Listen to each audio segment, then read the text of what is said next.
In one corner of this country, the sky falls to earth almost daily. Meteorites litter the sand, and no one quite knows why this place attracts them more than anywhere else on the planet.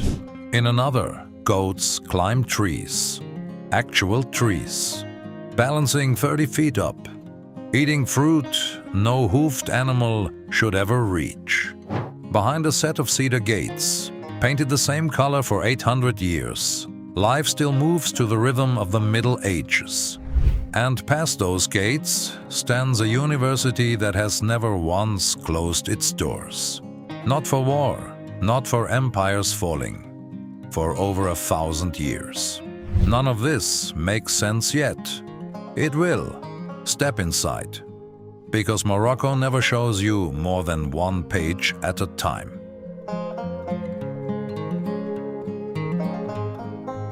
Morocco sits where two continents almost touch, where the Atlantic collides with the Mediterranean, where medieval and modern share the same sidewalk without apologizing for either.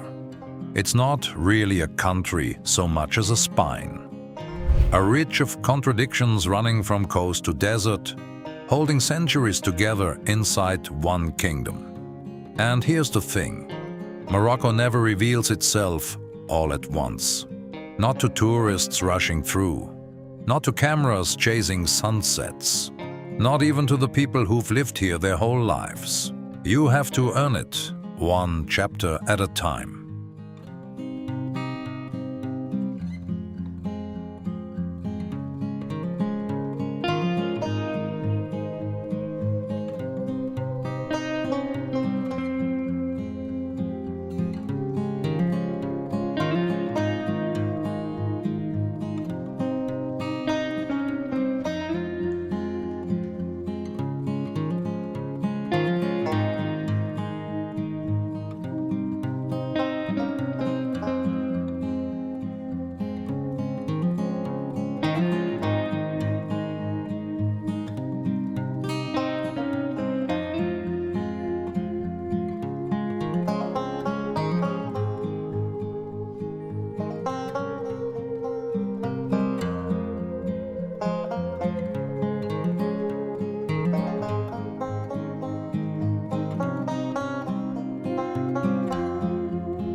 Our journey starts at the very tip of Africa, in Tangier, a city literally built on the edge of two continents. Stand on the cliffs here and you can see it with your own eyes.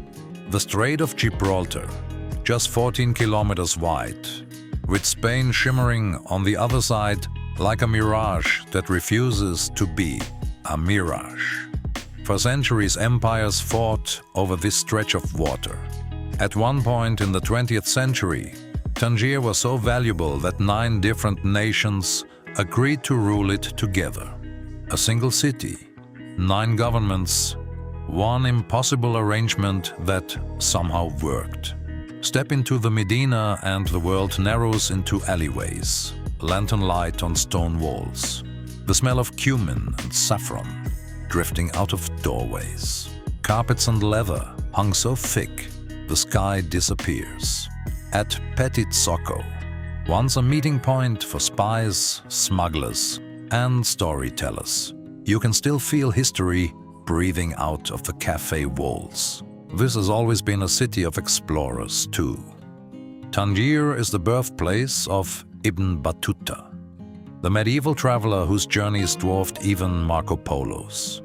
And somehow that restless spirit never left. Sit down, order mint tea. Look towards Spain across the water. For a moment, you're not standing in a country. You're standing on a bridge between two of them. 2 hours south, the road climbs into the Rif Mountains. And the color of the world changes completely. Chef Chowan doesn't announce itself gradually. It arrives all at once. Every wall, every staircase, every door soaked in blue. Sky blue, powder blue, indigo so deep it looks wet, Nobody actually agrees on why. Some say Jewish refugees brought the tradition here in the 1930s, painting their homes the color of heaven. Some say the blue keeps the houses cool. Some say it simply keeps the mosquitoes away. The people who live here have heard every theory and settled on none of them. They just keep repainting, year after year, protecting a mystery they don't seem interested in solving. Cats own these streets. They sunbathe on the stone steps, weave between market stalls, curl up in doorways painted 100 different shades of the same color. Quiet, unbothered guardians of the blue maze. Every alley here sells something hand-woven too. Wool blankets, leather bags, wide-brimmed hats. Proof that beauty and commerce have always lived on the same street in Morocco. As the sun drops, climb the hill above town to the old Spanish mosque. From here, Chefchaouen stops looking like a city and starts looking like something spilled from a paint can across the mountainside. A cascade of blue rooftops, catching the last gold light of the day. This is a place that shouldn't exist. And yet, here it is, quietly, defiantly, blue.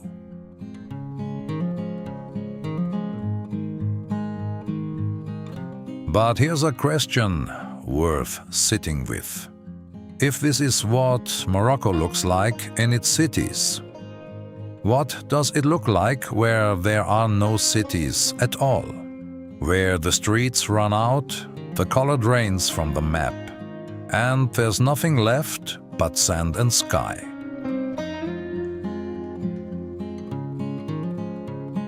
Remember those cedar gates from the very start of this video, the ones painted the same color for 800 years. This is where they stand. Welcome to Fez.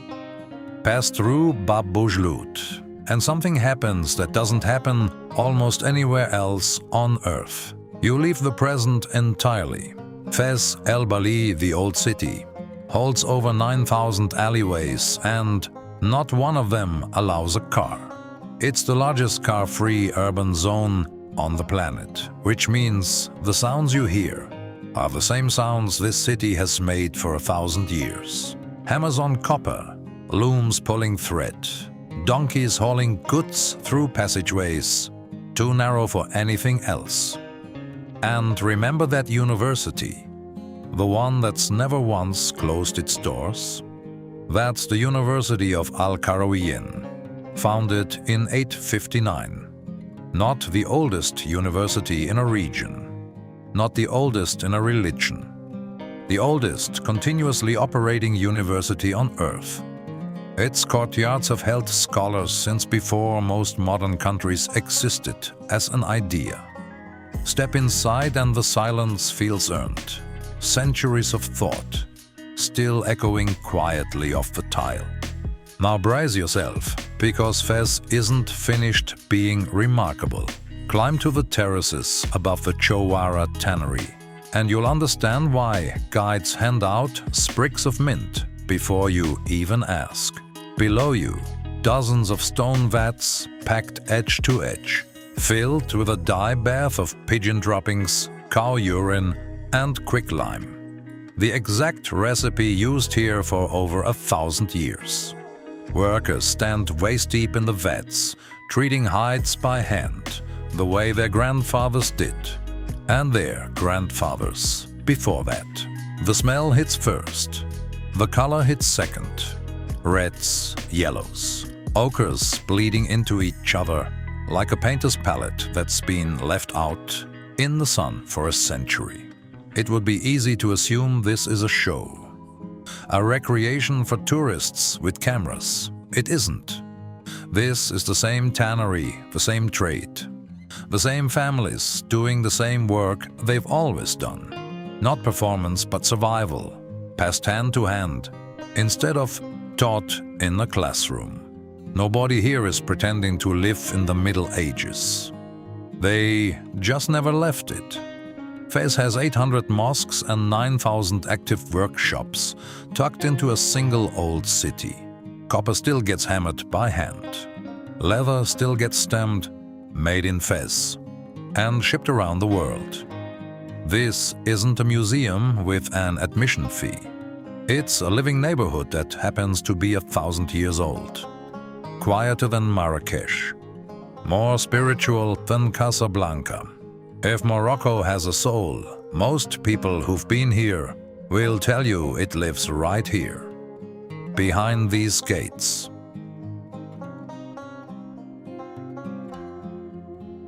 Three mountain ranges cross Morocco like a spine.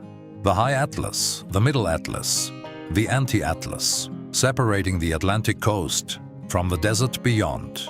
In Berber they call the highest range Adrar and Dern, the mountain of mountains. It's not an exaggeration.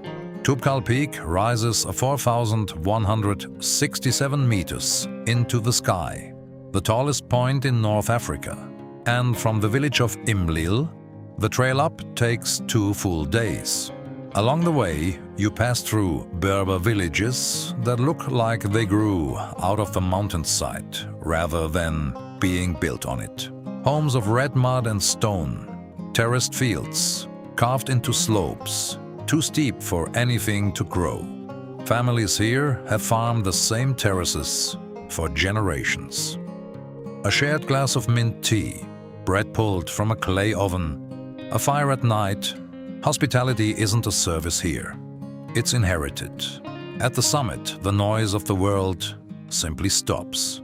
Snow underfoot, even in a country famous for its heat. Clouds sitting below you instead of above. Nothing left to measure yourself against except the sky. Standing there you feel 2 things at once, and they don't cancel each other out. Small and somehow infinite. Then the mountains give way, and the ground changes color. This is Masuga, the last town before the dunes swallow everything. Gateway to the Sahara. And this is where that mystery, from the very beginning of this video, finally answers itself.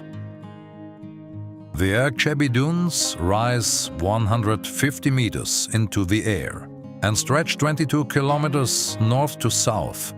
And yes, this is one of the places on Earth where meteorites are found almost every day. Nobody fully agrees on why this stretch of desert pulls more rock from space than almost anywhere else.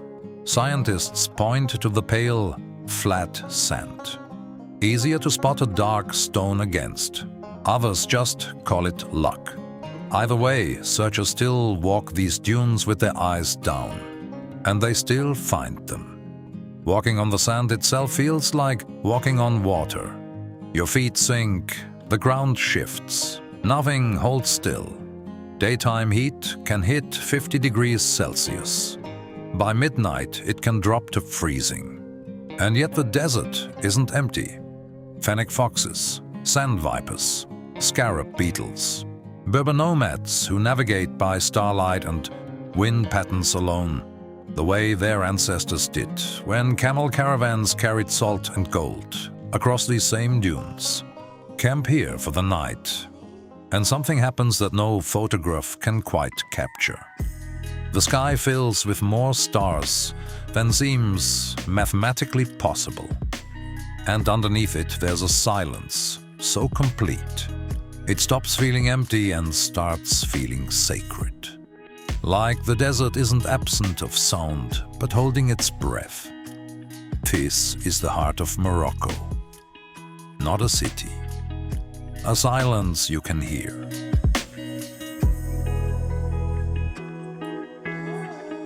If Fez is Morocco's soul, Marrakech is its pulse. And nowhere beats louder than Jemaa El Fna Square as night falls. By day, it's orange juice stalls and henna artists. By sunset, it becomes something else entirely. Food stalls hissing with grilled meat. Storytellers performing in circles of onlookers, drums pounding underneath it all. somewhere in the middle of the noise, a flute starts playing. Slow, winding, hypnotic. And a cobra rises out of a wicker basket, like it's answering a question only it can hear. This is Morocco at maximum volume, not chaos, a heartbeat. Above it all, the Koutoubia Mosque's minaret rises 77 meters into the sky, visible from almost anywhere in the city. 5 times a day, the call to prayer drifts out over the square. And for just a moment, even Marrakech goes quiet. Step into the souks, and the bargaining is its own kind of theater. The merchant names a price 3 times too high. You counter with a third of it. He clutches his chest like you've wounded him personally. You turn to walk away. He calls you back. Mint tea appears from nowhere. 20 minutes later, you both agree on the number you both knew from the start. After all that noise, the coast feels like an exhale. Essaouira sits where the Atlantic refuses to be ignored. White and blue buildings, Portuguese ramparts from the 1500s. A wind that genuinely never stops. Locals call it Taros, the city of wind, and every kite surfer on the water seems to agree with the name. And on the road here, you'll finally see it. The thing that shouldn't be possible. Goats, standing in the branches of argan trees, 10 and 20 feet off the ground, eating fruit no hoofed animal has any business reaching. It looks staged. It isn't. It's just argan season. And the goats have been doing this for longer than anyone's been around to film it. The wind keeps blowing. The fishing boats keep rocking gently at the dock. After the loudest square in Morocco, this is where the country finally lets you breathe.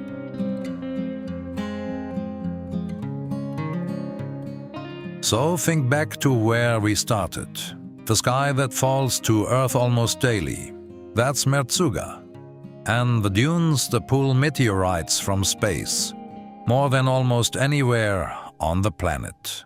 The goats climbing trees. That's Essaouira.